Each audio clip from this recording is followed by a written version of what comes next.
Yes, ladies and gentlemen, it's time for the Wrestling Inc. AEW Dynamite After Show. My name's Jack Farmer. His name is Justin LaBar. His name is Jimmy Korderas. And have we got a show for you? Blackpool Combat Club is running wild. Jade Cargill is suing people, and everyone knows who Vikingo is now. But before we get into all of that, let's introduce the fellas first. Jimmy Korderas, you had a great Reffing It Up show today. I think everyone should check it out. Yeah, we had a great time. We talked to a young referee, Scarlett Donovan. She's, you know her, Jack, out there, based, I guess, in the Cali area, but she has traveled the world. And I will give a little bit away here. She is the first female referee to perform for New Japan Pro Wrestling, among other accolades. And I have a feeling you may see more of her in the future somewhere down the line. I agree. I think she's going to get picked up with a... She'll be somewhere everyone can see her very soon, I think. And just a quick plug for next week. We've got the former Olympic gold medalist Kurt Angle joining us. So that should be an interesting one.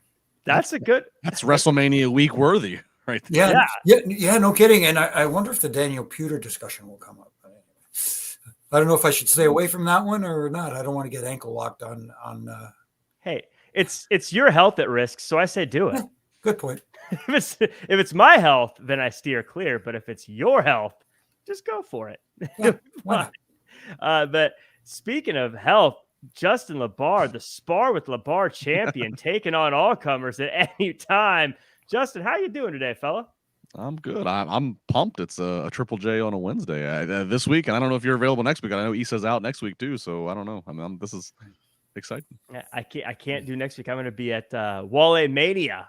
Oh, so that'll be a fun time out there getting to chat with folks. If anyone's going to be at WrestleMania is going to Wally Mania, come swing through. We'll say hello. It should be a fun time. Speaking of swinging through, if you're swinging through the show and listening, whether it's live now or later, make sure to like, comment, share, subscribe, copy the link, throw it into social media. You never know who's going to show up. And then we just get even bigger, more fun chat. It'll be a good time. Speaking of people showing up, again, this is Segway City, baby. We're just talking about people showing up. We're going to start with a big name who could be showing up at WrestleMania. According to PWI Elite, Randy Orton is scheduled to be at WrestleMania 39 weekend. While it has not been confirmed whether Orton will be appearing on camera on either night of WWE's flagship show or WWE RAW the following Monday, it seems unlikely Orton would be flown in just to hang out backstage. Justin, are you buying or selling the idea that we might see Randy Orton return soon? Oh, I'm buying 100%. I think when there's smoke, there's fire here with this one, and that's good. I mean, I know he's been out for a long time, and there was some questions and some scuttlebutt about how his health is. But again, if there's these rumors, that's for a reason. And I think, who knows how long he has been maybe ready to go, if in fact he's ready to go. But I think the perfect thing is wait for that night after Mania. Wait for the reset. I mean, there's no need to have him pop up unannounced, unadvertised at WrestleMania. And Mania doesn't often have returns or returns happen during it. It's kind of all about settling the story that has been built to. But the next night on that Raw, that's when everything resets. That's when the new calendar year for WWE is, and I think it would be and here's what's great about Randy. You could say, okay, well, where do you use him? Randy could be your number one face if you needed him to be on a brand. Randy could be your number one heel if you need him to be on a brand. That's what's so awesome about the versatile veteran that is Randy Orton. Yeah, Randy Orton he's we all have our own personal top 10 or whatever, and once you have it, it's hard for someone to break into it. Randy Orton is making me have to think I got to kick someone out of my personal top 10 of all time. I think he's earned a spot there. I think in my only 10. There's a lot of people in my top 10 that I was a fan of as a kid, and so they're cemented in. You know what I'm saying, Jimmy? Like once they're in, it's very hard for me to personally say it's time for them to come out. But I look at what Randy Orton's done. I mean, come on. What do you give me your 10? I bet you I can make room for you. My first, who I would call the top 10 is I put Flair number 1. I put John Cena number 2. I put Hulk Hogan number 2, John Cena number 3, Undertaker number 4. I'm a Triple H guy. I put him at number 5. I put HBK at number 6. I put Sting personally for me at number 7. Then I go Stone Cold and The Rock, and then the number 10 is where it's really dicey. That's where it's tough to find that last person to slate in there. I've never heard a top 7 that didn't have Rock or Stone Cold, and that's insane. But hey, it's your personal preference. I get it. Yeah, this is my point. Compared to the other guys, their time at the top was much shorter than the other guys. That's the big fair. That's the big cliff, the big hang there. But I gotta say, I guess Jimmy, this to wrap up this conversation about Randy Orton is do people fly into WrestleMania just to hang out backstage? Is that even a thing? Could he actually be there just to hang out? Well, not just to hang out, but it is WrestleMania week, and it's become an entire event, and there's so much going on, and they're filming so many things. Like you never know, there could be a table for 3 happening, or whatever the case may be. But in this case, when Justin pointed out the fact that the Monday after WrestleMania is a big time, but I was thinking something even before that. Does he become an integral part of the story that we've got with the likely main event of night 2?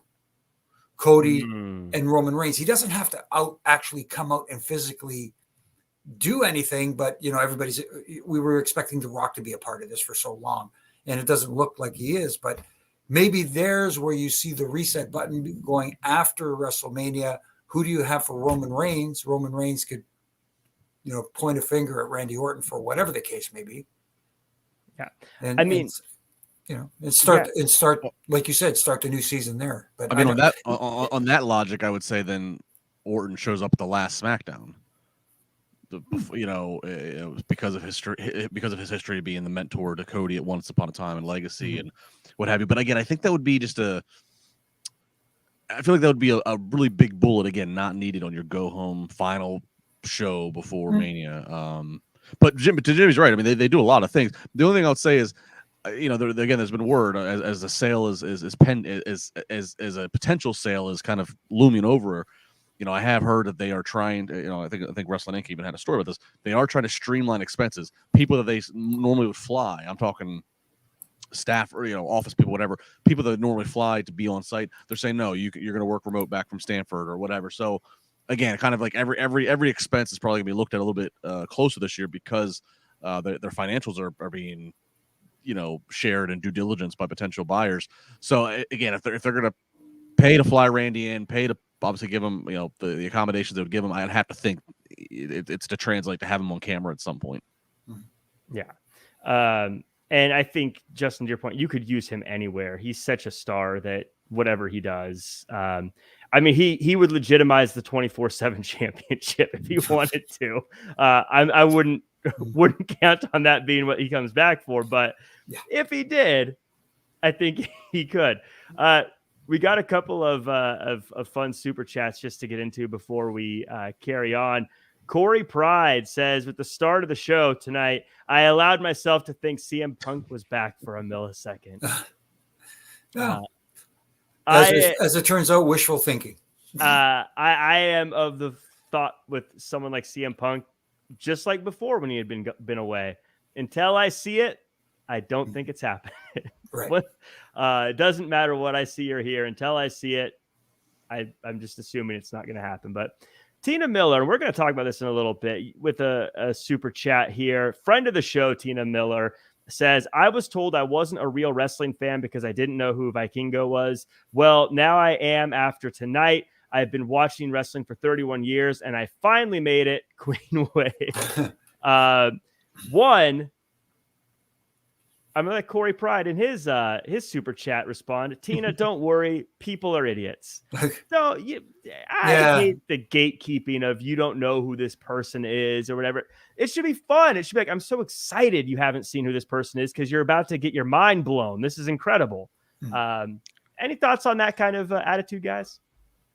No, simply put, you can't know everybody from every wrestling organization, and you can't say that someone is not a real fan because I don't know who somebody is in the AHL, or I'm not familiar with the entire roster of the Maple Leafs, farm team. Doesn't make me less of a Maple Leafs fan. Yeah. You can't know everything, and there's so much wrestling out there now to absorb.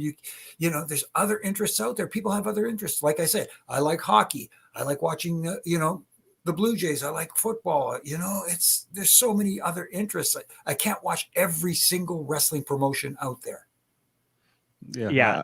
I agree with that, and I think the sports analogy is exactly where I would have gone there with Jimmy. Like, I'm a Washington Capitals fan, hockey fan. I'm a Washington Commanders football fan.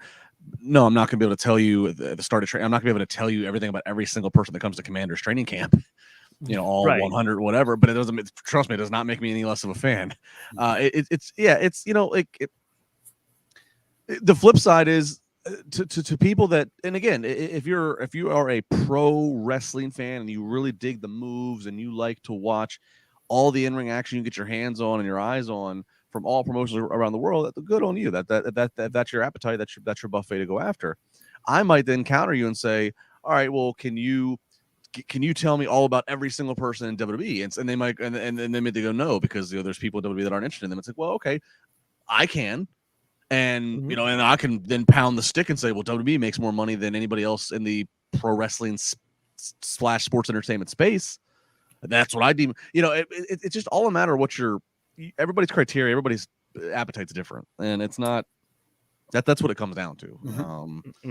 I like character work. I like stories. I like the little bit of thread that we saw tonight in Dynamite, where we start off with a backstage parking lot kind of angle. It's very Attitude Era-esque, quite honestly. Like, I like that kind of stuff. Yeah, that's what I like personally. I will take that over, move in the ring. But if somebody out there likes move, that's what they like, and go find what you like and whatever. Yeah, I definitely have. I'm always of the attitude of, like, if someone from, let's say, Lucha Underground is coming to a wrestling company, I'm like, oh my God, these guys are great. Did you ever see Lucha Underground? If they're like, no, I don't say, well, you don't know wrestling. I'm like, you're going to be so excited to see when Willie Mack shows up. He's so entertaining and fun. Or you should go check it out. You can watch it on Netflix now. It's such a fun show. You'll love it. Like, you should be excited about someone sharing, not gatekeep them like a dork. That's right.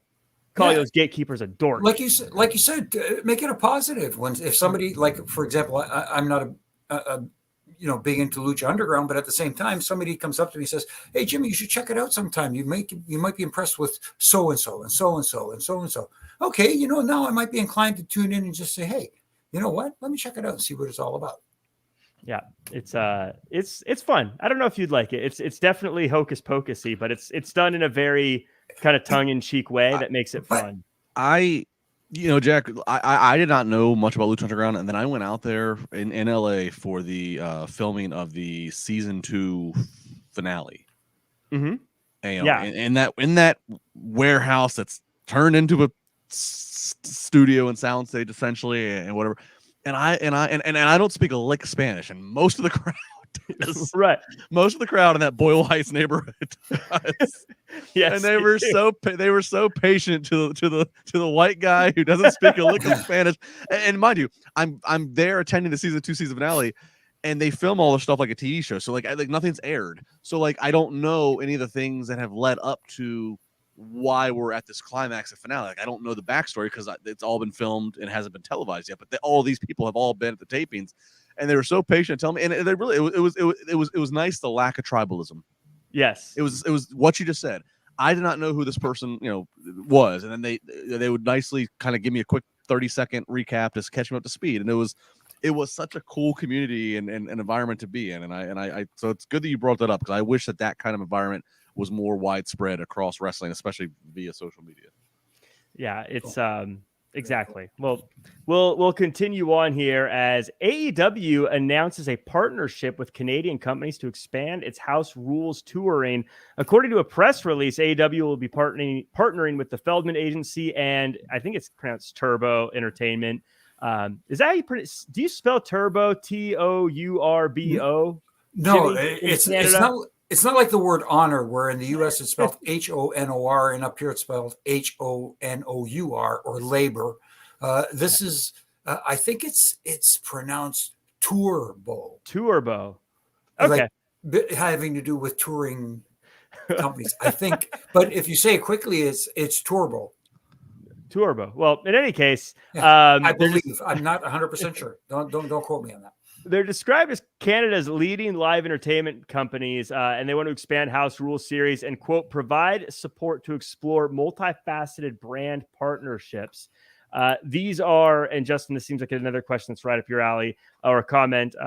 One, I'd just like to know your thoughts on these, but two, this is the kind of news that I think a lot of people let slip under the radar, but is actually kind of a big deal for a company like AEW.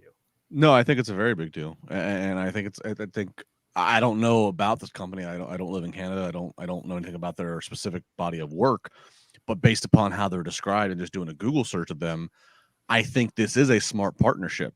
I think Tony Khan and AEW already have their plates full with trying to every week keep up with the television product and improving the production, improving the format and the booking. They have this reality show that's probably already been all done, shot, and edited, but it's still, you're shopping your TV rights. They already have their plates full with television, traditional television in that medium.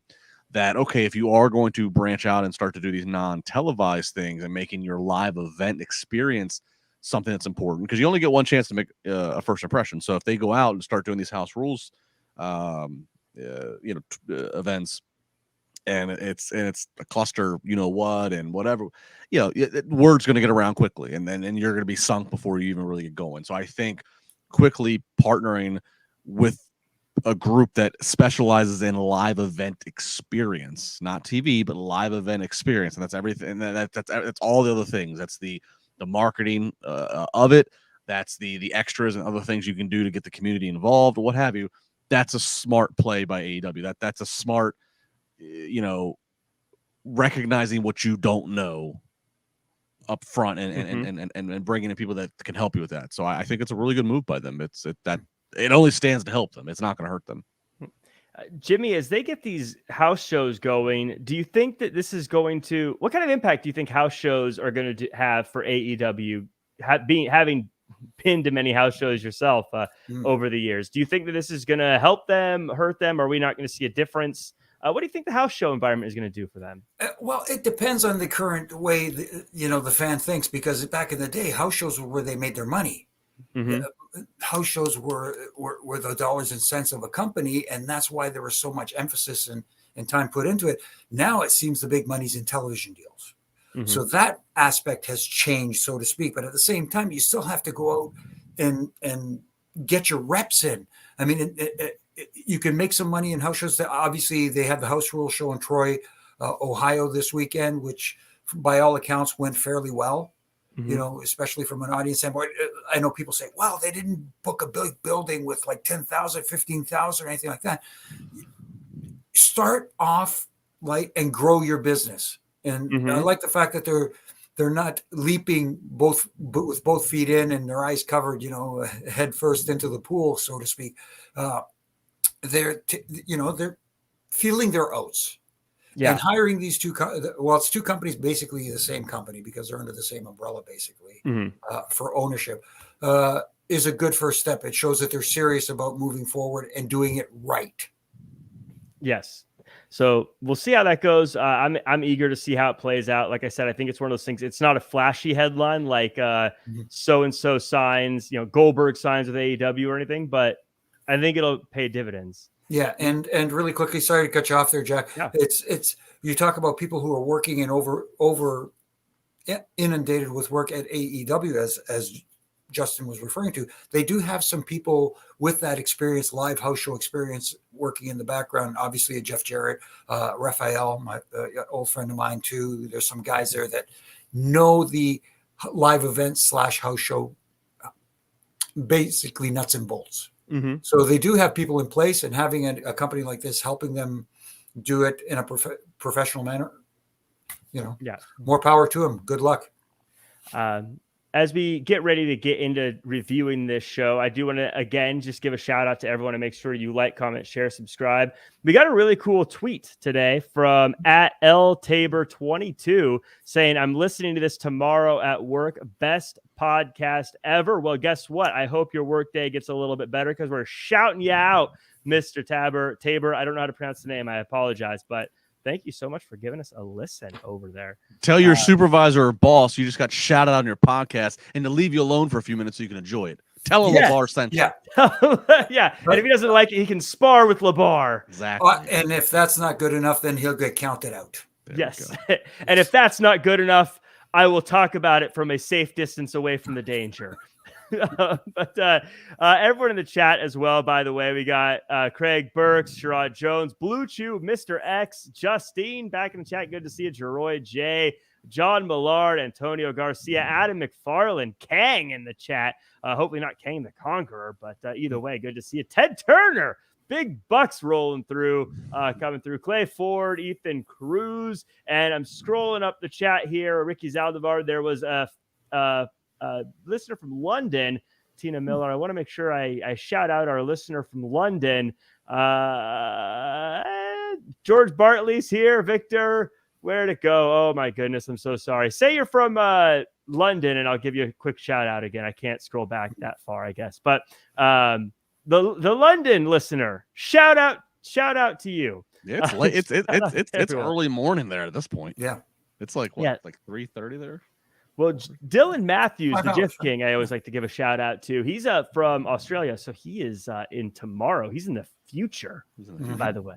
So hopefully tomorrow works out. Dylan, let us know if there's any issues. Yeah. He's already hearing us tomorrow. Yes, he's already hearing us tomorrow. It's a weird world. Let's get into this show. It starts off, and Justin, you alluded to it. It's very Attitude Era-esque. The Young Bucks have been attacked and they're getting put into an ambulance. Adam Page goes with them and Kenny Omega's left alone. This is the kind of start to a show, Justin, I love, because it makes me almost get that panic. Like, what's going on? Who did it? What's going to happen? Yeah, it's a crash TV mentality. You start hot, you don't need you don't need the same formulaic open. You kind of catch people's attention. And quite frankly, and look, and AEW doesn't do this a lot, so that only emphasizes it more. That's like, oh, this looks different. So I applaud them for trying a different approach to starting a show.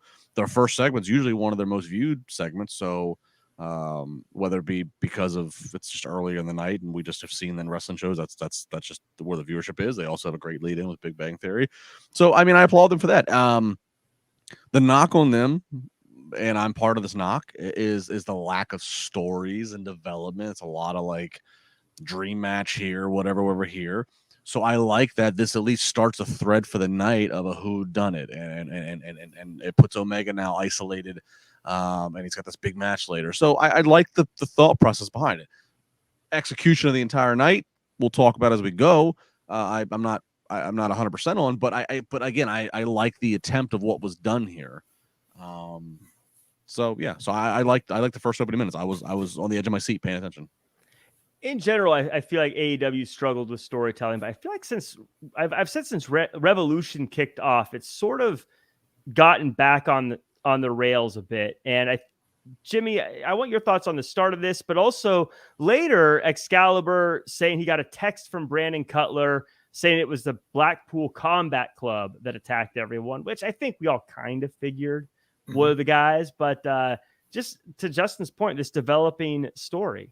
Yeah, no, I agree with you guys. I like the fact that it started off different from other Dynamites or Rampage, whatever the case may be. But at the same time, I worry because when something comes off this good, they tend to go to the well a little bit too often. I don't want them to think that they have to open up the show like this every week. Change it up. That's what they did this week. It was really good. And as far as your point about Excalibur being the one who's saying he received a text message from Brandon Cutler. Brandon Cutler explaining that the Blackpool Combat Club were responsible for the attack on the Young Bucks. I don't know. That just felt like, you know what I mean? You've got everybody's interest peaked, but at the same time, why isn't Kenny the one who gets the text message? Why isn't he the one who gets informed? And him and Don Callis have a little thing in the back where they say, it's the Blackpool Combat Club. Whatever the case may be. It just felt a little flat with the reveal. Yeah, I agree with that. I felt like that kind of, again, we all kind of knew it was them, but then once he said that, it made me wonder, why isn't Kenny Omega doing something about it?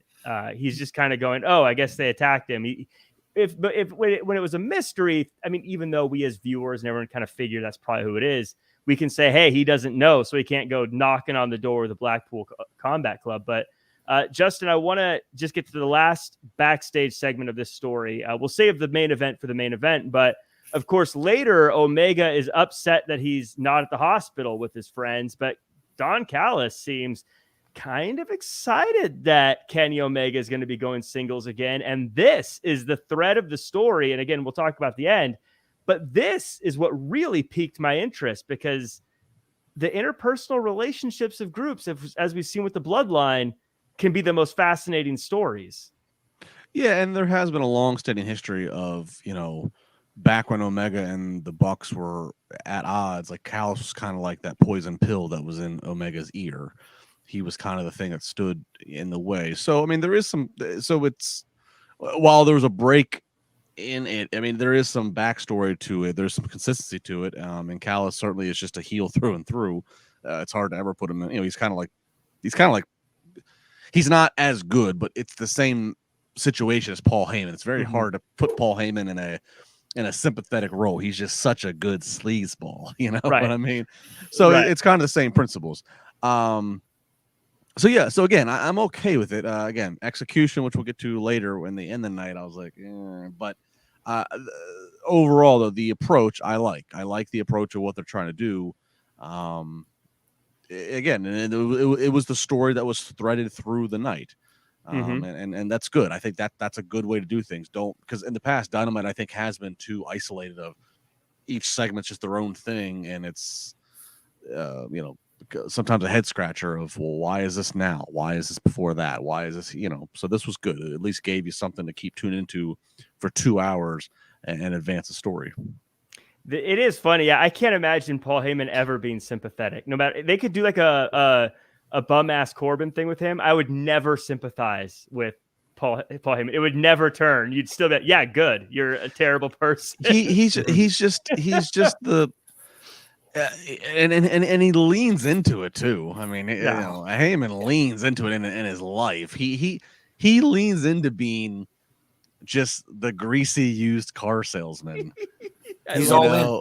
He's and he owns it. He owned it back when he was, running the thriving number 3 promotion that, we'd later come to find was actually kind of under the pay window of a WWE developmental. Basically, he's the guy who he's gonna tell you right to your face, the sky is green, and by the end of it, you believe him. And yeah, that's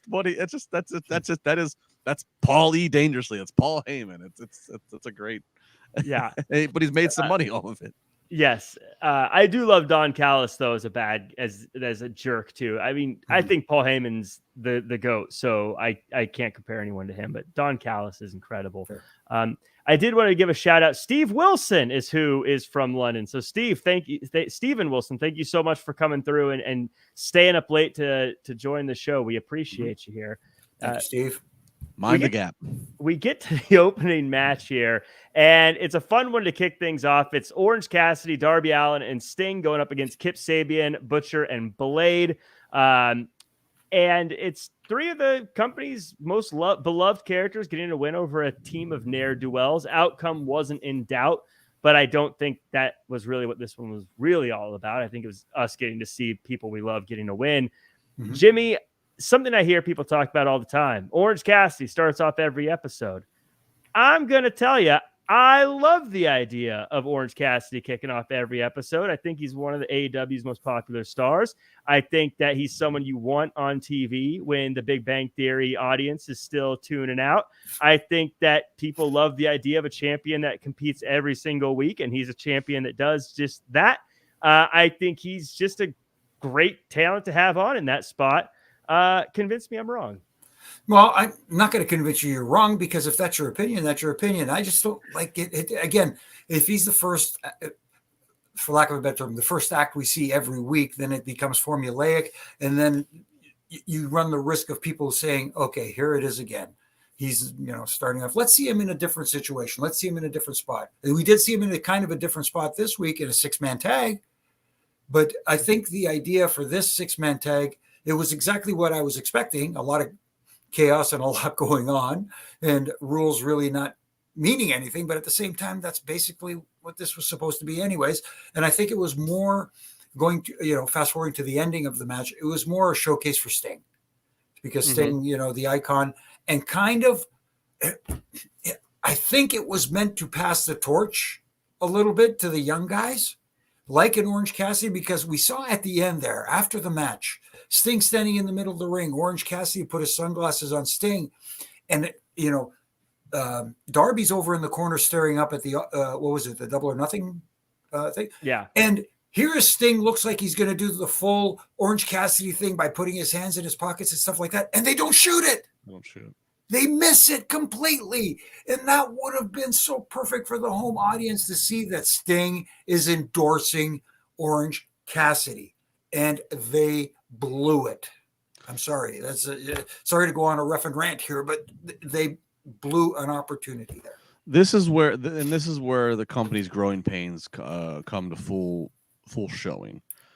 I don't know if it's a lack of a communication in a production meeting. I don't know if it's a lack of a production meeting. I don't know what it is.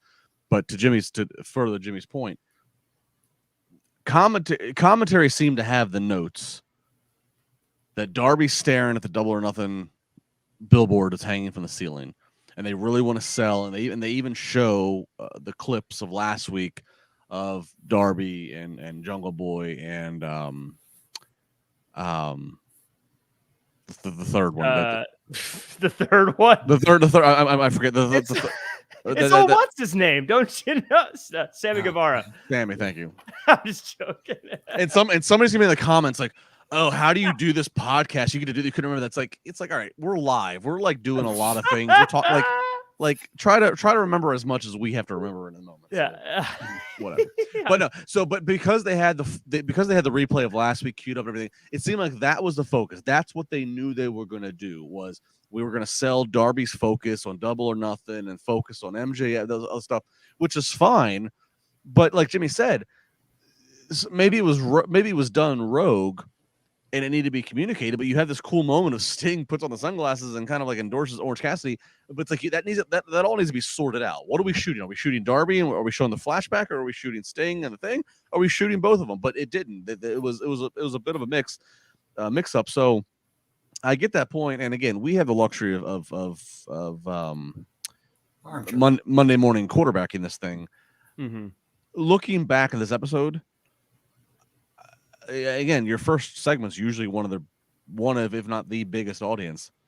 I don't think you needed to put this match for your biggest audience. Looking back at what they gave us, I would have put, after the backstage whodunit to the Young Bucks, cool. I would have put Adam Cole out in the ring. You're doing all this hype for Adam Cole to finally get back in the ring after 9 to 10 months.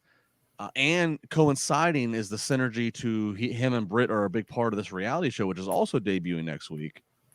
Put him out there, cutting the promo, having the crowd engaged, the Adam Cole baby and the boom, and who's his opponent going to be. And I know we'll get to it here in a minute, but just again, luxury of armchair quarterbacking. I don't think, as you even said it, Jack, Orange Cassidy, Darby Allin, and Sting up against Kip Sabian, Butcher, and Blade. It ain't rocket science who's winning this. Yeah. I don't think you needed to put that in the open. I think you would have been better served with the audience you have in that 8 o'clock to 8:15 window to put Adam Cole out there. That's just my hindsight 2020 opinion. I do agree on the production stuff. I think that's stuff that could really tighten up. Again, easy for me to say. I'm using my laptop camera because I can't figure out how to get my other camera to work. So easy for me to say. It's easy for me to say they need to tighten up their production. But whatever. Sorry, I have to cut you off, Jack. Look, and I keep hearing people saying that, yes, they're still a young company. It's been 3 years now, and this is a constant problem, and it should be addressed. They should know by now that, like Justin said, do they have production meetings? It looks like they don't even communicate between matches, because we see similar spots, for lack of a better term, and similar situations happen in multiple matches during the same show. There needs to be better communication between production staff and the talent on what they're doing in the ring. We did get real quick, I also want to give a shout out to John Millard, who says that he's also from London. So I did not know that, John. So you get a shout out for late, awesome. for Stamp late too. But I want to ask you something, Justin, just real quick about this, because I don't get to be on all the AEW shows. So I don't get the opportunity to ask these kind of questions. And I always love your perspective on booking things. It looks like we're going to get the 4 pillars at Double or Nothing for the world title. And someone stands out to me. I look at Jungle Boy, Jack Perry, and I think got the Hollywood crossover, name value, has the good looks, wrestles well. People love him. I don't think MJF's losing the title. But I think back to when KO faced Roman for the title and how we didn't think KO was going to win, but they built KO in a way that made it feel like he had a shot. What does Jungle Boy need to do to feel like he has a shot? Because it feels like he checks the boxes, but for some reason I don't feel that, if that makes sense. No, I get it. I honestly, I don't think any of the 3 of them, I don't give. I don't right now, as we stand now, and we're still like 2 months away from Double or Nothing. None of them do I buy in of being a threat to take the title. Quite frankly, the fact that MJF's been so vocal that his contract goes through this calendar year, like I don't.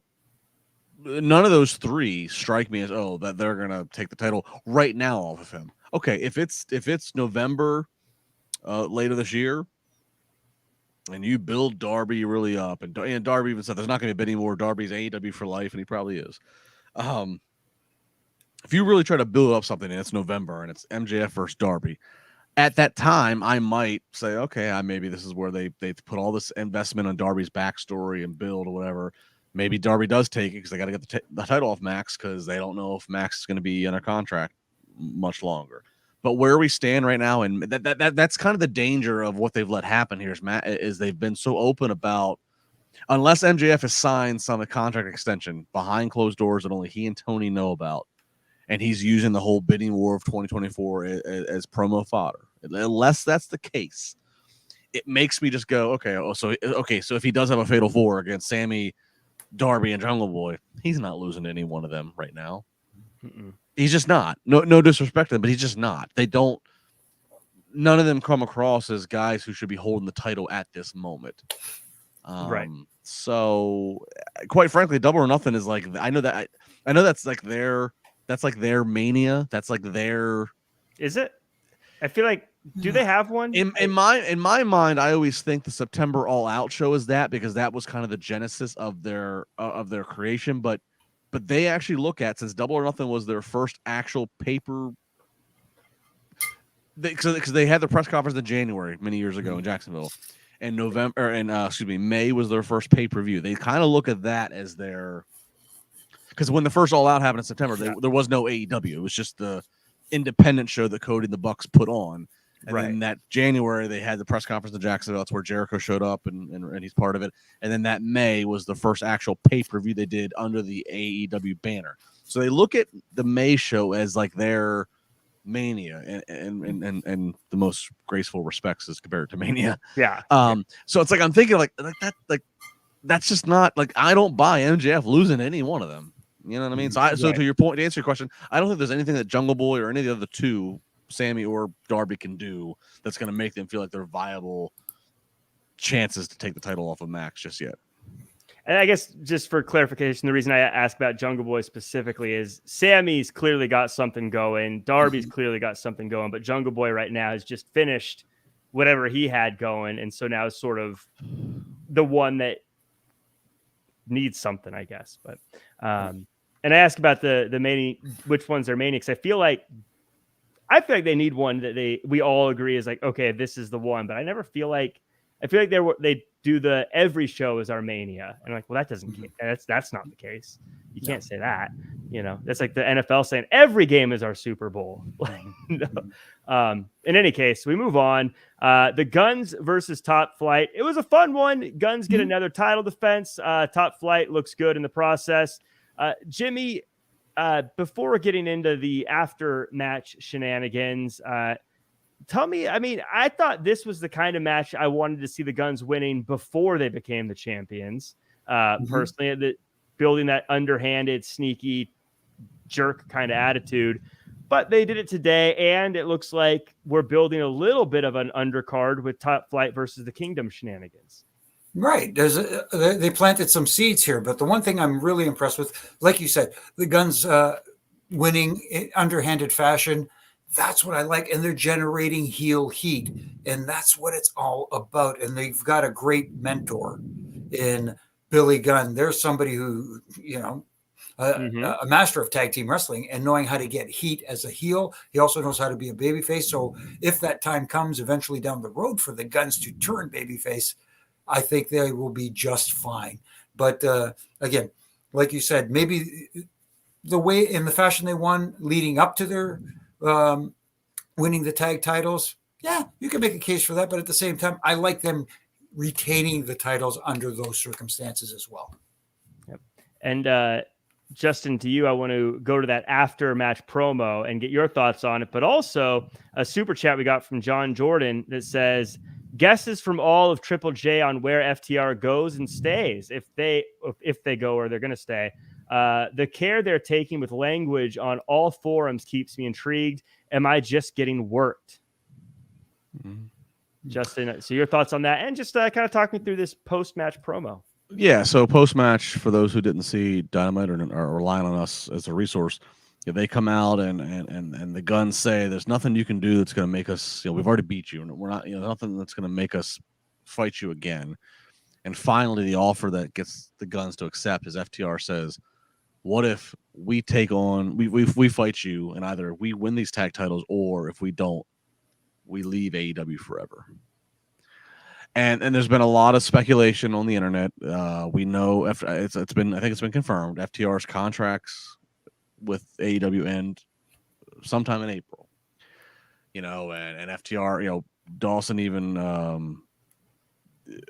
he even like the FTR even on social was like, we hope fans respect what our next choice is. It's not all official, so we're not going to say it yet.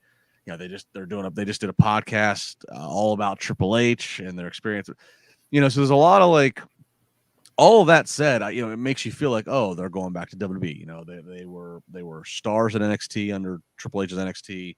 Triple H is now in charge of creative of Raw. Feels like they're going, Triple H and WWE are putting more emphasis on tag team wrestling. It feels like this would be the WWE they want to be involved in, which all might still be true. But then the choice to do, for AEW's choice to do this, to lean into this, my initial betting reaction is FTR staying. This is FTR and Tony Khan leaning into the all that I just said, and we're going to make people tune in. People are going to think this is FTR's last match, and no, they're actually staying. We've locked them up on a new contract. That's my betting instinct of what's going on. Because if I'm Tony Khan, if they are actually leaving, they've already lost to the Guns, right? In essence, they've already put the Guns over. The Guns already have that on the resume. Why would you spend TV time putting FTR in a prominent spot and letting people be remembered who they are and how good they are if they're going to disappear and show back up on the competition X amount of days and months later? So, if I was Tony Khan, if FTR says, hey, look, our contract expiring, we're done, we're going back to Stanford. Well, if I'm Tony Khan, I'd say, okay, we'll just sit at home. I'm going to let the people forget about you as best as possible. So that's my take, is that because and mind you, I think this is a really good angle. Yeah. Because people are still guessing. So yeah, if people are guessing if they're going back to WWE, make a match where the angle is they could leave if they lose. That's intriguing. But I think that's the swerve, bro. As I think they're probably staying if I'm betting on this. Yeah, they're the people who have left that have been big names. It's been pretty straightforward. They haven't really, Cody Rhodes didn't have a big "I'm leaving" angle, and William Regal was basically immediately just attacked and taken off TV. It wasn't a big, long, drawn out thing either. I don't know what the situation with Christian is, but he was buried in a casket. So I don't know. I don't know what his contract situation is, but it seems like everyone who's a name that leaves doesn't really get this, but the ones who do this kind of stuff, like the MJF and now FTR, they're still here. They're still wrestling. And so, yeah, I feel like they're probably going to stay. Jimmy, I'd like your thoughts on FTR and whether or not they're going to stay, but also I've always known the Guns were kind of jerks, but I feel like they hit a new level with this promo tonight with the "we're not going to face you" and then spitting in FTR's faces. No, again, doing the thing that drives people crazy and makes you want to see them get their asses kicked. I thought they were masters at doing it.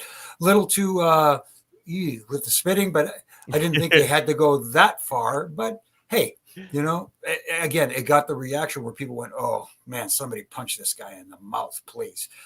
If we want to see some drool come out, let's see it come out because he can't, from the jaw, so to speak. But as far as this stipulation being added to the match, I think they're trying to work everybody, because one thing that AEW does is they cater to that hardcore wrestling audience that follows all the news and rumors that go on the internet.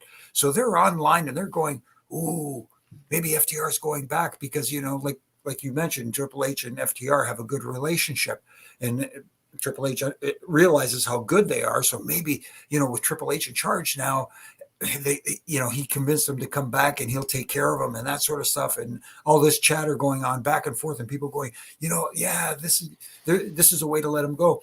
But if they were leaving, why would you put them in a prominent position like this? And you're not going to say okay, you guys are going to go out there and you guys are going to get squashed. Mm-hmm. That does, to be honest with you, all that does is make everybody go, they got booked that way. You know what I mean? Because the wrestling fans, as smart as they think they are, sometimes they are. Right. You know what I mean?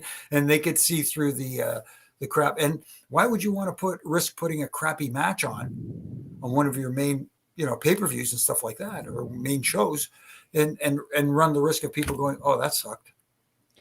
Yeah, I think, like I said, I wish watch this match where the Guns are now. I feel like if they weren't the champions, if Acclaimed was still champions and now they won the titles, I'd be like, this is great. But I know I can't go back in time. But when they won, it felt very flat. And now I'm like, okay, I'm getting it now. They're starting to come to their own as just the horrible people tag team. So we'll see how it develops there. A quick thing backstage. I just want to get both your guys' thoughts on Jade Cargill issuing a cease and desist to Taya Valkyrie on her using her move. Justin, not the first time we've seen a situation like this where two people use the same move and they fight about it, but I don't know. I like it. It works. Yeah, I'm okay with it. It proves the point of why Taya did it last week, and we talked about it last Wednesday. It's nice that Jade has there is somebody standing in the way of her that we're building to. This is kind of a first, because she's kind of just run roughshod through people up to this point. So yeah, I'm fine with it. Yeah. Any thoughts on this backstage promo, Jimmy, besides the fact that Mark Sterling's letterhead probably drained the entire printer of ink? Other than that, I mean, it's okay. It's a little over the top for me. Cease and desist on somebody's finisher. Everybody uses everybody's moves. You see it, time and time again. But that's the fun of it. It's yeah. The Bucks should have a lot of cease and desist out on super kicks. Yeah, no kidding. But and thigh slapping, right. I mean, it's okay. It didn't wow me or anything. It just nice little additive to it. Yeah. We go to the next match, and this was a fun one. I like this one. Stokely Hathaway versus Hook. Stokely comes out rocking some Nation of Domination gear and says that Dr. Simpson said that Stokely was unfit to compete and that he's going to retire, but it was no good. They have the match. Line of the night for me was Ethan Page saying, "We didn't practice any hardcore." Hook gets the win here. Looks like Ethan Page and Hook is coming up. Justin, this is one of those. I was watching this and it reminded me. We talk about Attitude Era. This reminded me of one of those like European Championship match, maybe hardcore championship match from the Attitude Era, where it may not be serious, but it's fun and just gives a fun little breakup in the show. Well, I'll go even further back. This is Bobby Heenan and the AWA. This is Jim Cornette. 5 minutes alone with him. If this is old school. Manager gets the comeuppance. There's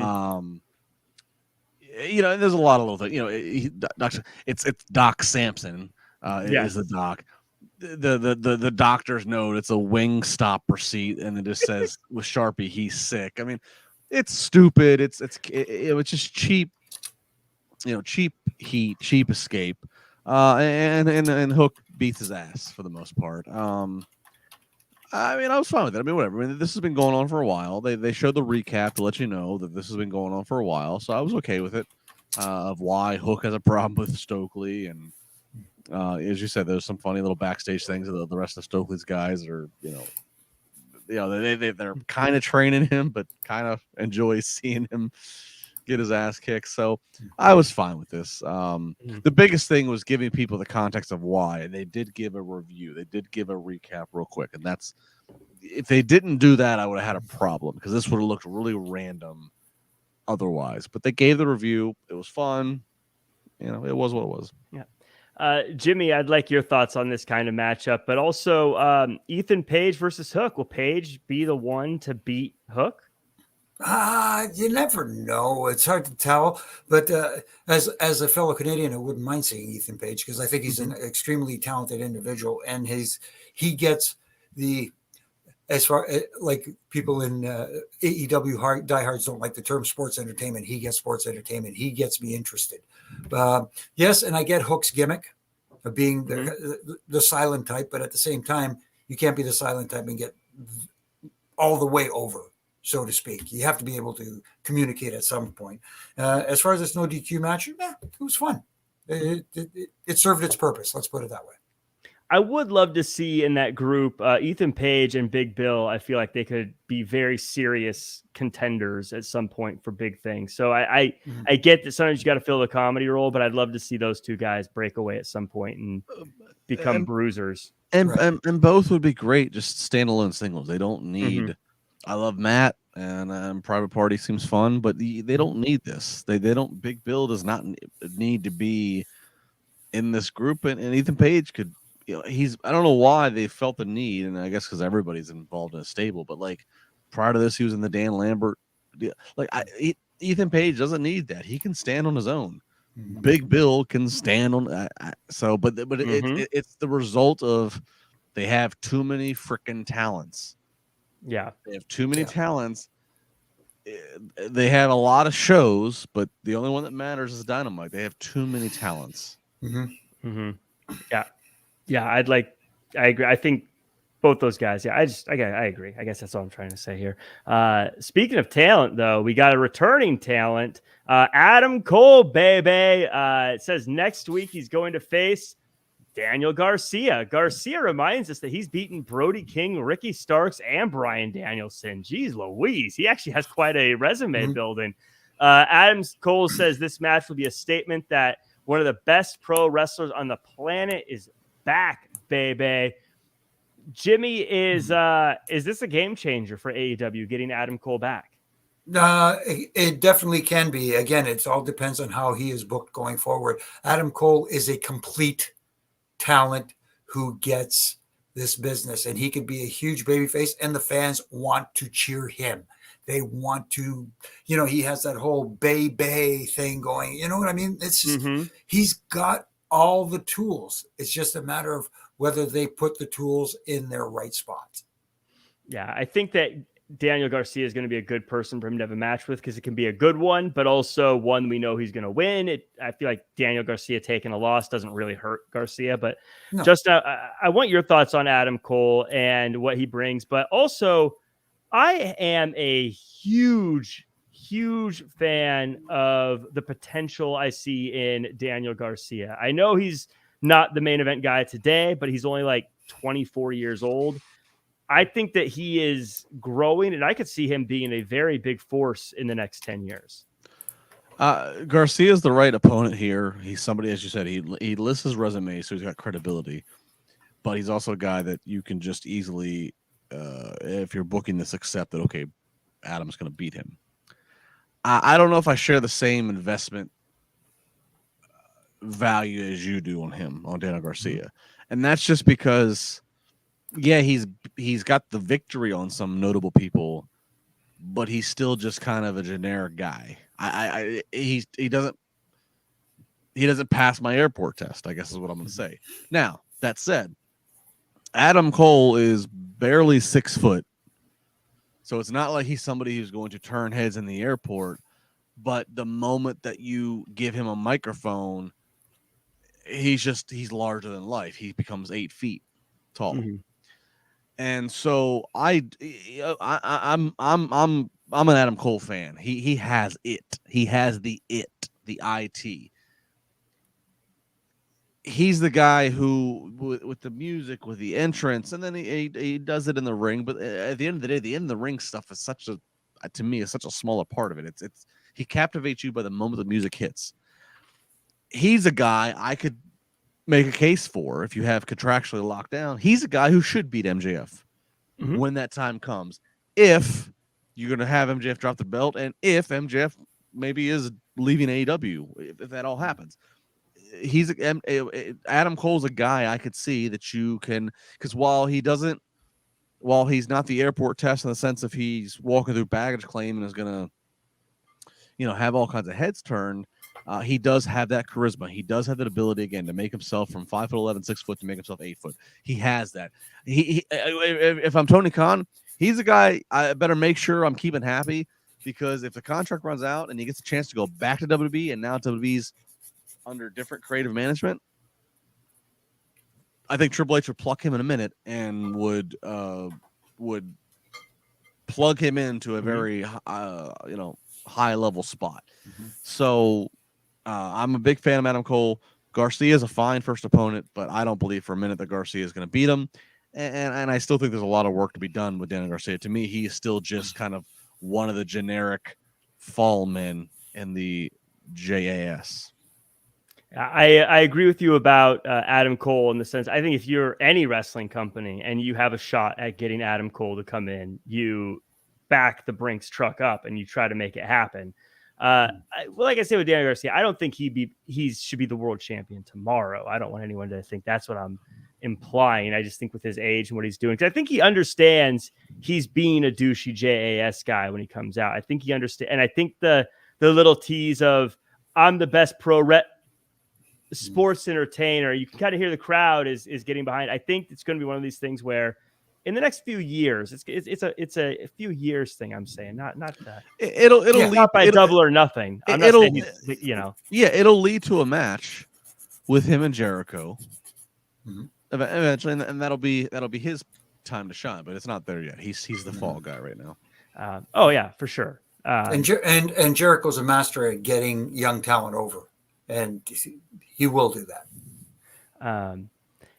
Speaking of people who are working with other people, that's a weak transition, but let's just roll with it anyways. Jon Moxley versus Stu Grayson. Speaking of another guy versus guy match.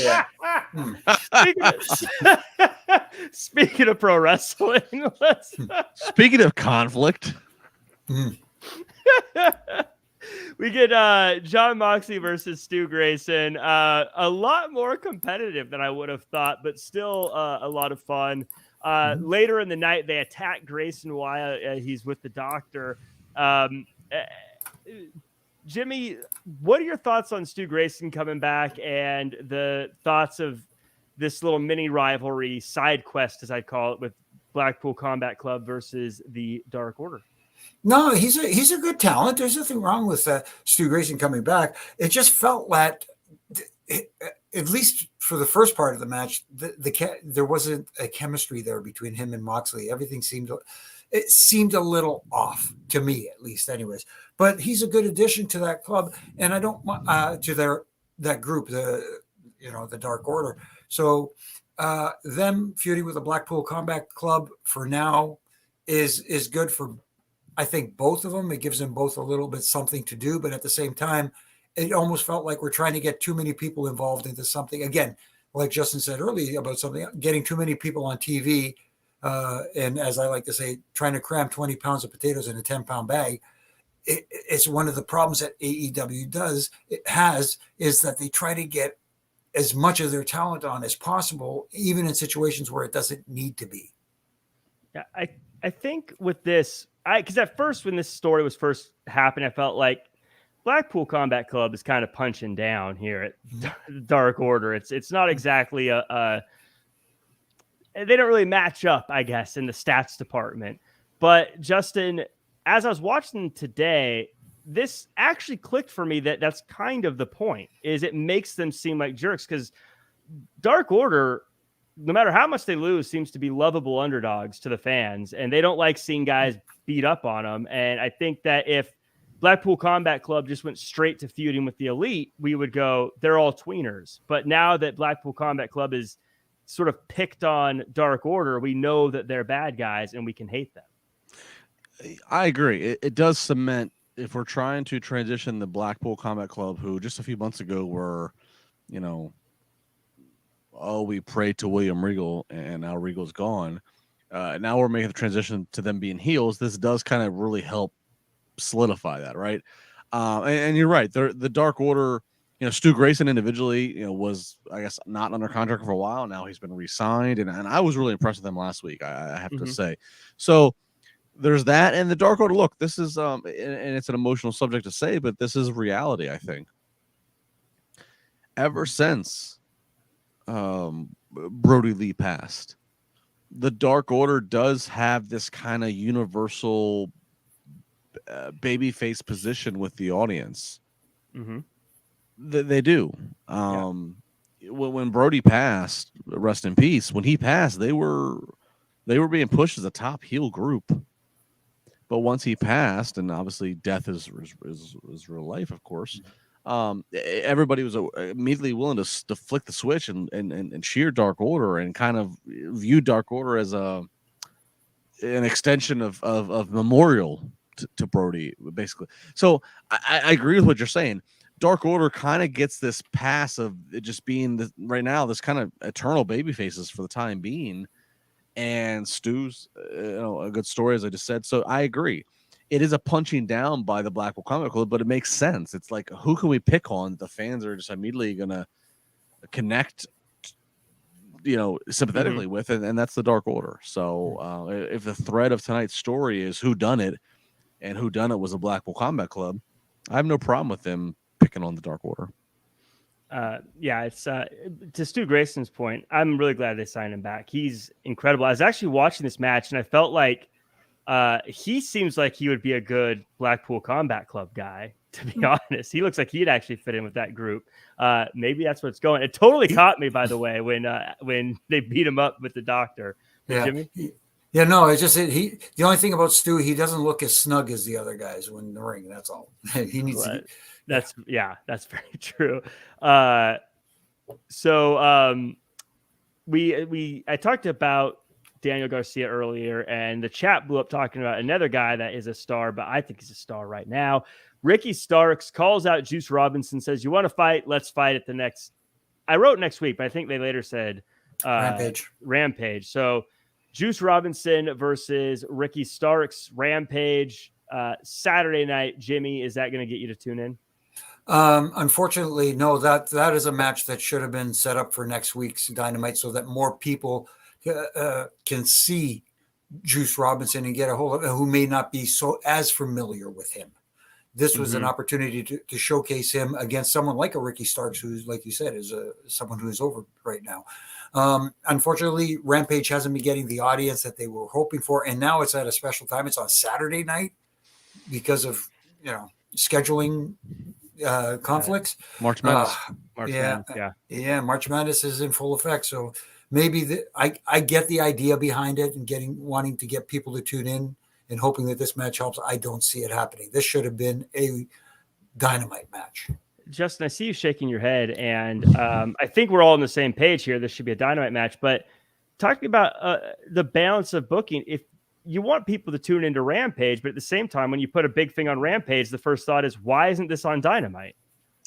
And that's just it. There's no going back to it. Dynamite is the A show. Rampage is the C show. Lowercase C show. And they just can't get out of it. And that's just where it is. So it's Sunday Night Heat to me is how I view it. It's very like, yeah, there's stuff on it, but this part of the show is a bathroom break. I'm taking a bathroom break right now. Yeah, that's what it is. And the term open challenge has to come to an end. It was very much overused tonight. Everything's an open challenge. Yeah, so it is unfortunate because I do think Juice and Ricky Starks should be having promos in the ring together. I feel like they just have a dynamic of personalities that would be great to see them going back and forth. I think they could drag this out. I think they could do stuff with it. I think they'll have an exciting match. I think it checks all the boxes, something I want to see on a big stage. But yeah, it just feels a little bit like, what? Wow. Yeah. Okay. But I don't know I don't know what Juice Robinson's deal is. I don't know if he's with AEW now, or if he's still just on loan from New Japan, or what that deal is. Because maybe he needs to get back, and they're like, "Dude, this is your last chance." But yeah, wow. Who knows? But like you said, this was a match that should have the highest possible audience tuning in to watch it. And like I said, they should have a promo. Like, they should have done a promo this week for a in ring, both of them in the ring together, talking crap to each other, and then the match next week. Because I think like I said, their microphone ability is so complimentary. I think with Ricky Starks being just super cool and Juice being kind of a psychopath. Like I think it'd be very fun, but. We get QTV, which is the TMZ style mocking, and they do the Lucha Brothers. They make fun of Phoenix, and next week it's going to be Penta versus Hobbs. Justin, are you worried that if you say something negative, QT Marshall is going to come after you on Twitter? I welcome it. To that question, here's my take. I appreciate guys and girls priding themselves on the company they work for and the content they put out and standing up for themselves. I do. But at the same time, it's like, if you spend enough time to where it becomes a viral enough topic to the point to where you even phrase the question with the sub context is in there, if it becomes that known, it's like, it just makes you feel low rent. You know what I mean? I on the one hand, I get stand up for yourself, stand up for your company, be a company guy. And I know he's like Tony Khan's like number 2 right-hand man. So like, cool. But when you engage in some of the social media battles at some point, it's like, come on. Like, if you really are the right-hand man for a company that's as big as you tout it to be and has all the things, like, you shouldn't have time to engage in this stuff. And that's everything I just said is applicable to his boss, Tony Khan. We see Tony pick some fights on Twitter, and it's like, come on, dude, you're worth like how many billions of dollars, and you let this kind of stuff, like, that's like, I don't know, it's just feels petty. It looks Tom Petty. It doesn't, like. I hate to compare everything to WWE, but the fact of the matter is AEW is the number 2 wrestling company in North America, or at least in the US, and that's their primary rival. So all I can do is compare it. If we saw Triple H or Vince McMahon's Twitter accounts doing this kind of stuff, it would just look ridiculous. But it doesn't. And it's so QT Marshall. Just stop. Don't. That's not me hating. I'm sorry, Jack. That's not me hating on him. Good on you that you have the position you have. But just leave it alone. It just makes you look insecure. It makes you look like you kind of know there might be some truth to what your critics are saying. And so you feel the need to fire back at it. Just shut up and keep doing your gig.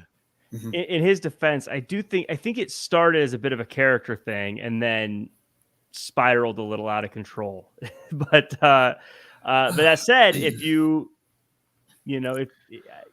poke the bear, feed the pigeons, whatever you want to call it, feed the seagulls, stuff happens. I will tell you this. Let me just put it this way: that there is a lot of people in upper management in AEW who do not take critiquing well. Let's put it that way, and they do hold grudges. And this little bit by QT Marshall almost feels like, yes, it's supposed to be entertaining, and maybe he was taking advantage of a situation and saying, hey, I can get some traction out of this. But at the same time, it feels like their MO. Mm-hmm. Speaking of, obviously this is a wrestling news site. They're doing a news kind of knock off the TMZ thing. I feel like I do think it's an interesting way to approach doing promos and backstage segments. It's a little different. Does feel a little dated. TMZ was the hot thing like 10 years ago. So it feels a little dated, but I guess I haven't seen anyone in in wrestling do it before. So Jimmy, what are your thoughts on the idea, the angle of the QTV? Well, yes, the idea of it is fine, but it's again, the content that matters the most. It's how you present it. And when you come off looking, as opposed to looking like someone who is taking offense to something on the TV show, and you're taking offense to actual comments on Twitter and having these little battles back and forth. Oh, come on. Again, it makes the company look, they should be above this. Let's put it that way. Small time. What's the payoff to QTTV? Right. I mean, so they used it tonight to announce and segue into that Hobbs is going to defend his title against Penta on Saturday's Rampage. But it just makes you look second rate. I don't know. It's just, I mean, we'll have to see. Like I said, it's different, but we'll see how it plays out. Yeah. At the end of every segment, it's what was gained from this segment. And like you said, QTV, I don't think anything was gained from it. We do have a couple super chats that have been sitting here for a little bit. I want to get to Jared Wilson first. Going back to FTR saying they can't legally say makes me think they should be on their way. If they'd resigned, surely they would say as a new deal just rolls over.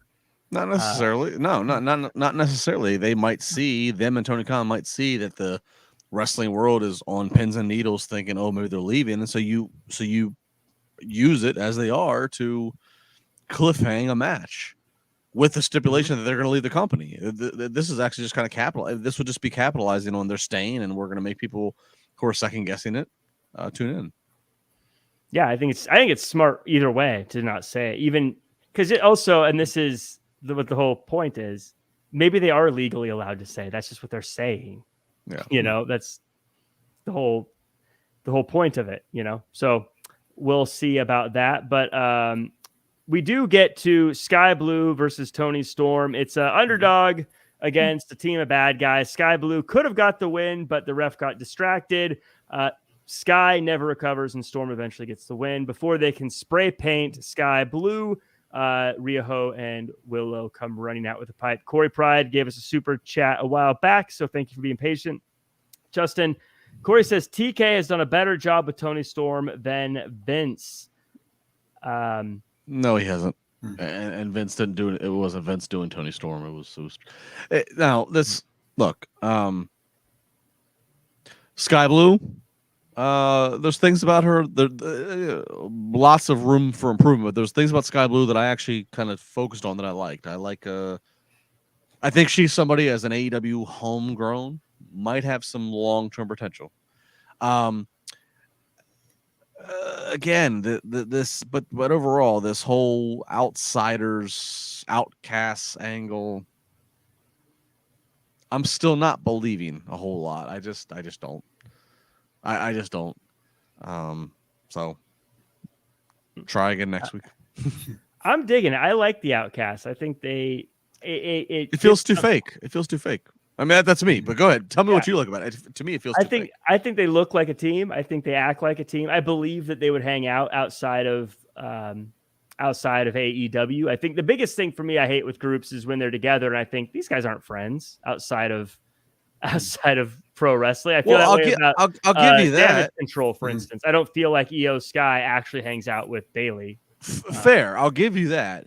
The fact that Toni Storm, Saraya, and Ruby all are previously in WWE, I'll give you that. It would feel like they would gravitate towards a corner of the locker room together.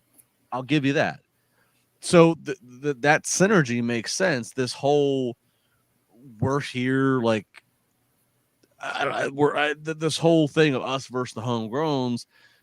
They took a little bit of nice headway last week, but this week didn't really do much more for me. So I'm still kind of in the mud. To me, it's just like, I don't really buy into like having them be Invasion, having them be the other guys or whatever the case may be. It's just like, all right, give me your list of stars you want to grow. Britt, Jade, Sky Blue, and just pit them against a Saraya and tell me all the things Saraya has done in her career. She's got a Hollywood movie produced by The Rock about her. Mm-hmm. Pit one of them against Ruby.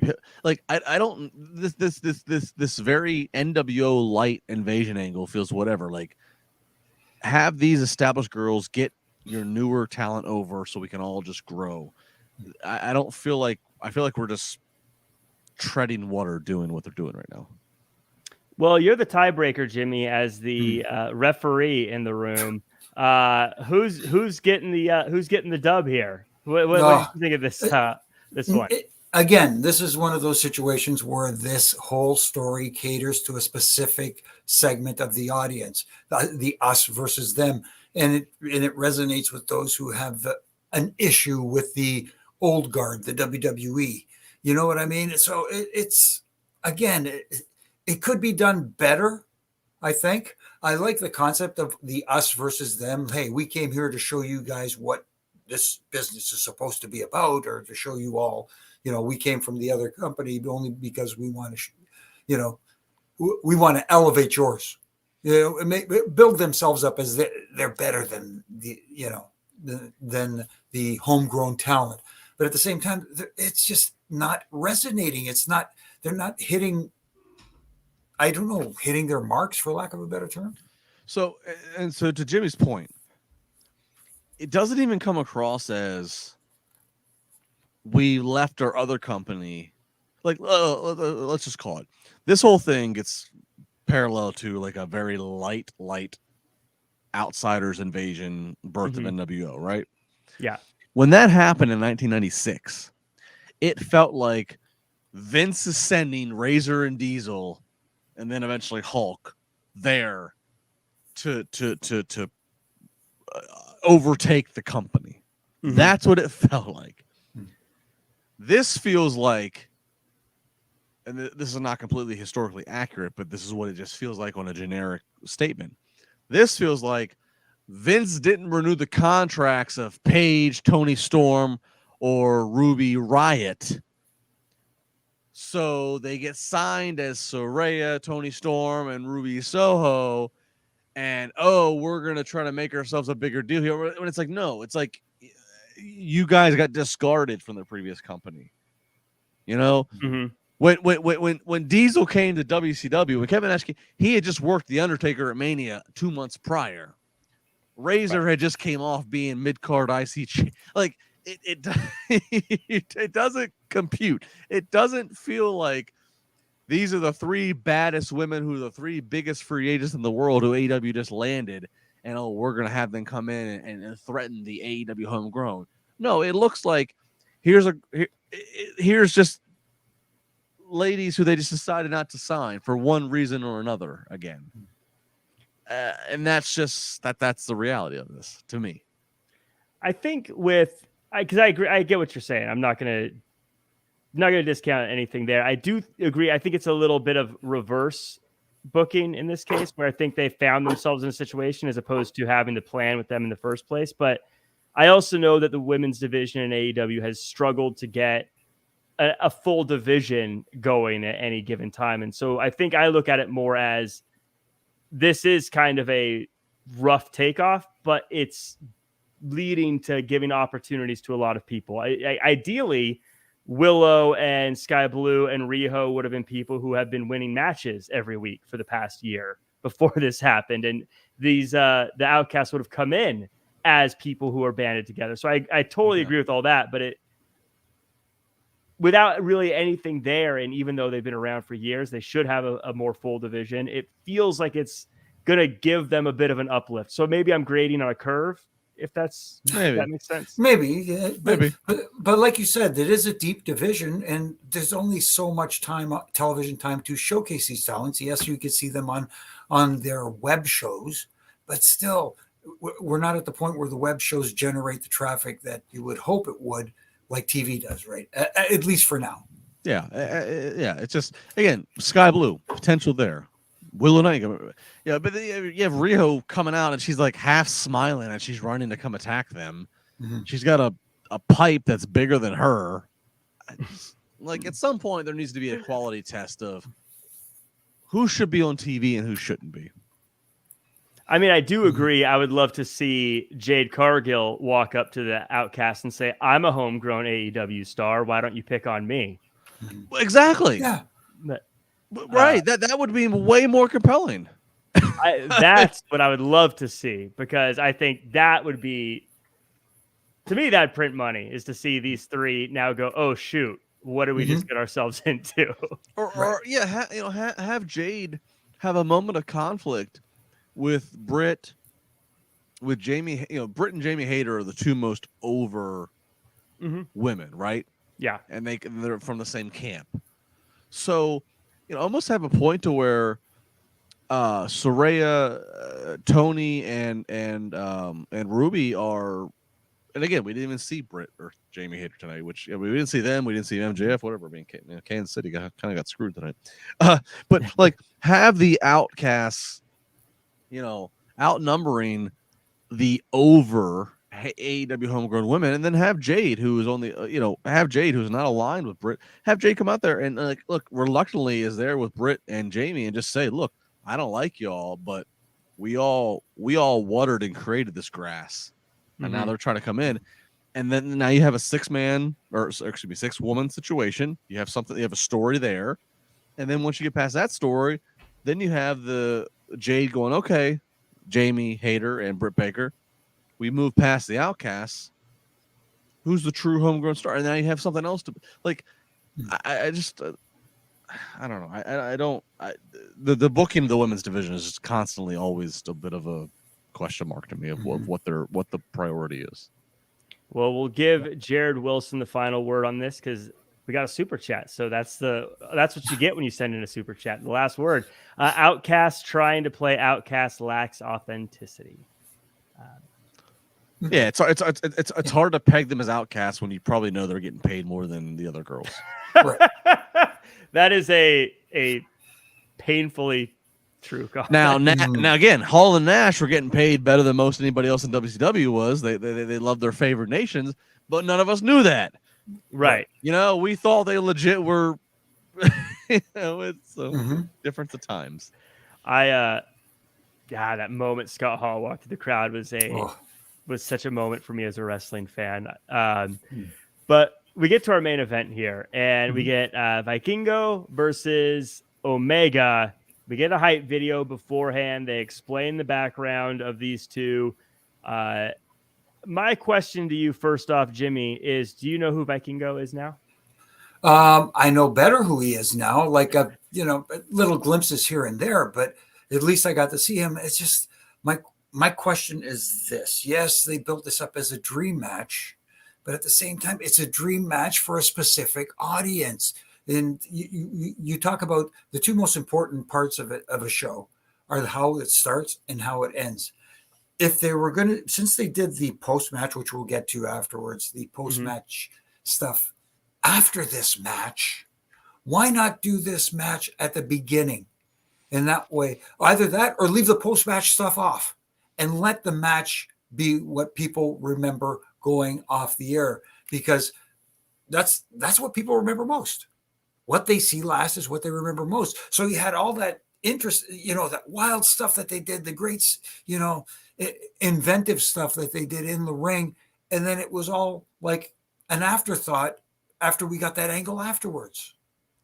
I don't know. I heard that crowd, they were eating it up. It sounded like they love this guy. Maybe a specific audience, but Justin, am I wrong here? This guy, I'll be honest, I didn't watch, I don't know. I haven't watched a ton of his matches. I'm not going to now retroactively pretend like I'm an expert on wrestling out of Mexico, but I felt like this crowd absolutely loved this guy by the time this match was over. Crowd enjoyed it. It's the same crowd that'll buy the tickets the next time they come around. Mm-hmm. Vikingo, however you pronounce it. It was one of the most impressive athletic matches I've ever seen in terms of what they both did.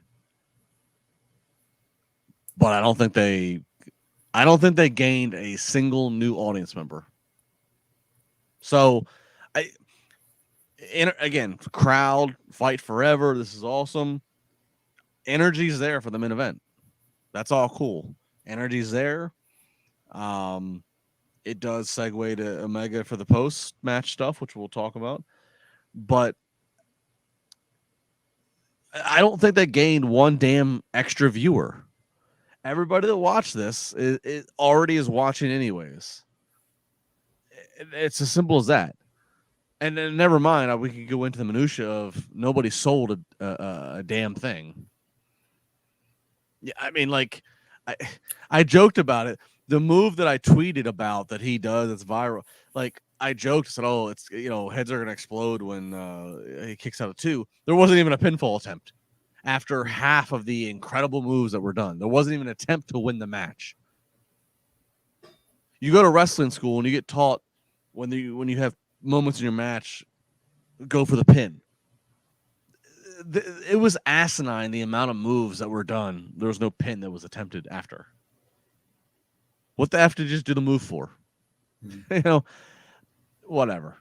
It's everybody's appetite. It was entertaining in its own way, but it did not gain any extra viewers for them. So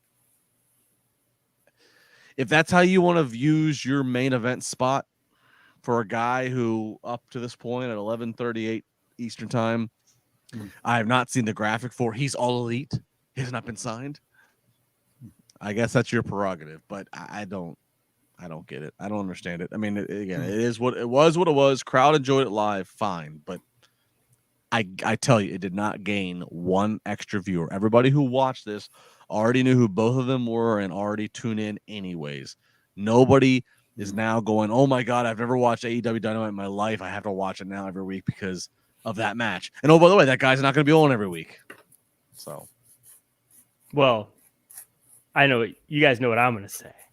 I loved it. I was gasping the whole time. I was like, "Oh my God, I can't believe they just did that move." That guy lit it up. I was so excited to watch this guy. But the story is, and Jimmy, you alluded to this, obviously the stuff that happened after the match. And I love this episode of Dynamite. So you guys are going to have to deal with me saying I loved everything again. That's right. Old Jack Farmer's back. I love everything. But the end of this with the Blackpool Combat Club laying in the beatdown. And by the way, this is why I didn't like that they said that they beat up the other two. This would have been a better ending, I think, if they didn't have the text message bit. But they beat up Omega. Adam Page runs out. But then old Don Callis. I saw someone call him Cyrus the Virus in the chat. I remember Cyrus the Virus. Him and some shenanigans, and something is rotten in the Elite. Jimmy, how did you feel about the end of this one? Again, Don Callis, like you said, it looks like he's trying to create some dissonance between Page and Omega, and I think he succeeded in doing that and causing a little bit of a kerfuffle there. But at the same time, it just felt out of place after that match and what we got. It took away from, like Justin said, that was that audience cup of tea. It wasn't my cup of tea, that match, but that whole segment, maybe, like you said, should have been saved. That whole text message that Excalibur told us about, that he got, that that they were the ones responsible. Maybe they come out and they attack, and they're yelling at him, "We took out your buddies. Now we took you out." You know, that sort of stuff. It just felt like it. I don't know.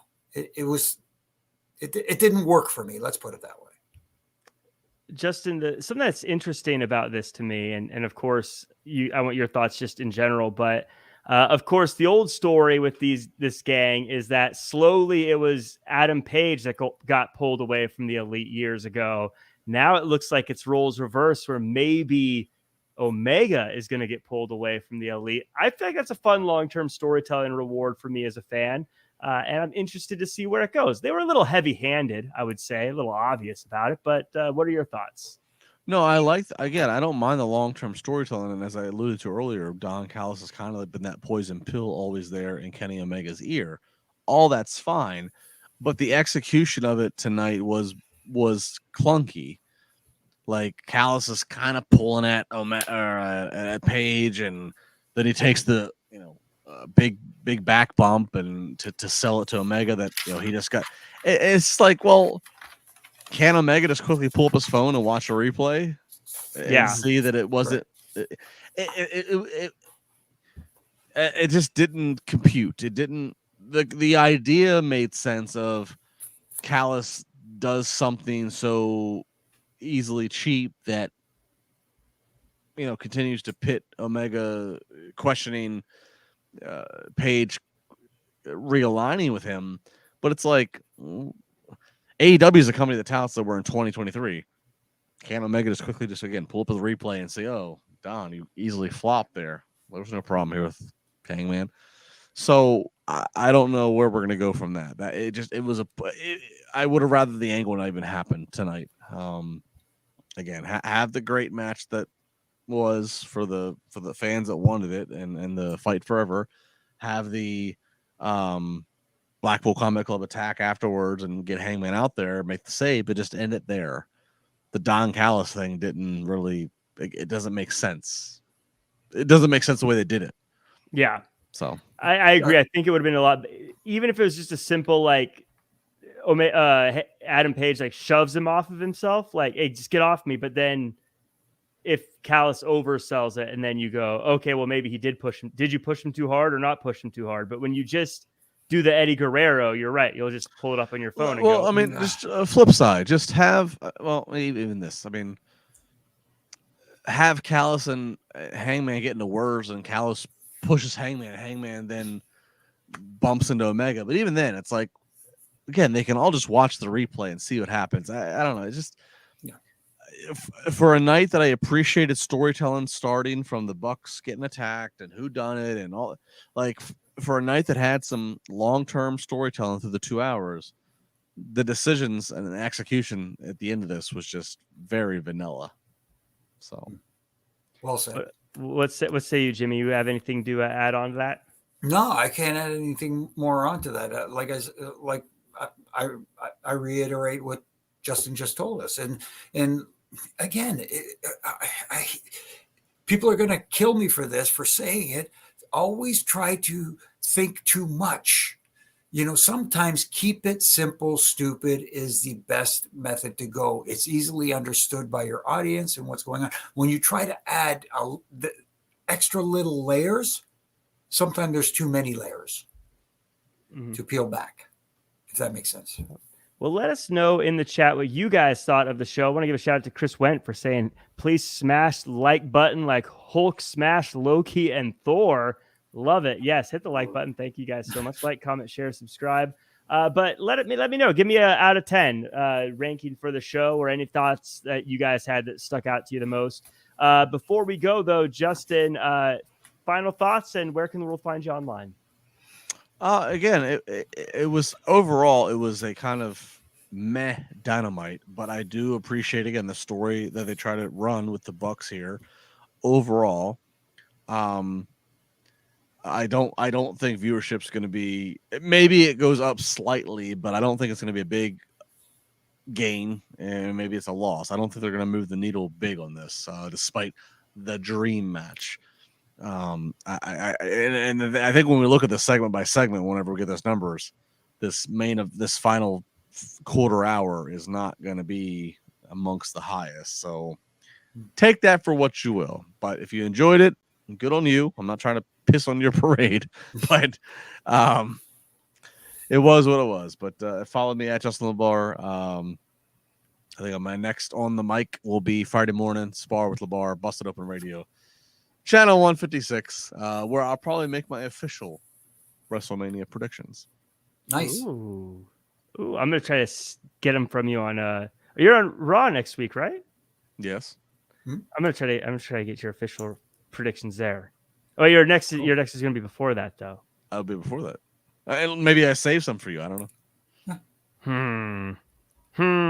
Well, in any case, Jimmy, how about you? What's your overall thoughts on the show, and where can the world find you and the stuff you're working on? There was stuff I liked, and there was stuff that could have been better, in my opinion. And, like, they need to work on that stuff and stop thinking about, hey, how do we get this person on the show? We have to get so many people on the show. Take your time. Unfortunately, some weeks, some talent will not be on. Like tonight, MJF wasn't on, and I don't hear people complaining about it too much. Because he's a jerk. That throws tequila on children. But still, he's your world champion. At least, maybe a picture of him up, whatever the case may be. But it's just, again, trying to do too much, trying to pile on too many layers when they're not needed. And as far as me, you can catch me on here on Monday nights with you guys, Triple J. Next week, Triple J is back next Wednesday, I believe, hopefully. Because I believe he's Jack. No, that's right, Jack. I'm not on next Wednesday. No, you're going to be at WrestleMania on Wednesday night. There you go. What I'm going to be doing, trying to rub shoulders with all the cool kids. Right, and like I said earlier at the beginning of this little chat, you can find me with my good brother in stripes, Brian Hebner, talking reffing it up. And like Jack, as you know, we had a young female referee, Scarlett Donovan on this week, who is awesome. If you get a chance to listen to it. And next week we're going to have Kurt Angle on. So we're having some fun with this thing. And you can catch me doing my Ref and Rants daily from Monday to Friday on all my social media platforms. Talk about a 1-2 combo of guests. But you can find me at Real Jack Farmer across all social media. You will find me doing the Thursday shows. We're not doing a Thursday show this week, though, so you're not going to see me there this week. But, of course, I'm on the Monday Night Raw after show. I'm going to be there, but then I'm going to be going on Wednesday. I'm going to be doing commentary for Santino Bros California Love on Fight TV on March 30th at 11 a.m. Pacific time. You're starting the day with some pro wrestling, but then I'm going to be if you're at WrestleMania, I'm going to be at Wall Mania. I'm doing Stand and Deliver. I'm doing Ring of Honor. I'm doing both nights of WrestleMania. I'm going to be a busy fella. I'm going to be hanging out all over the place. So if you see me, come say hello. Let's grab a picture together or something. I'd love to chat with you all, hang out and be a part of it. That does it for us. Thank you to everybody who's in the chat. Ricky Zaldivar, John Millard. We got Chris Wendt, we got Ethan Cruz, Clay Ford, Mike Martin was active. It's good seeing you. Huffman Elite Training, and so many more. Stephen Camp, Wayne, and Leonard Jones, and a lot of you. I can't get through all of you. There's a lot of names in here, but thank you guys so much for being a part of the show. Follow at Wrestling Inc., and we'll see you guys next time.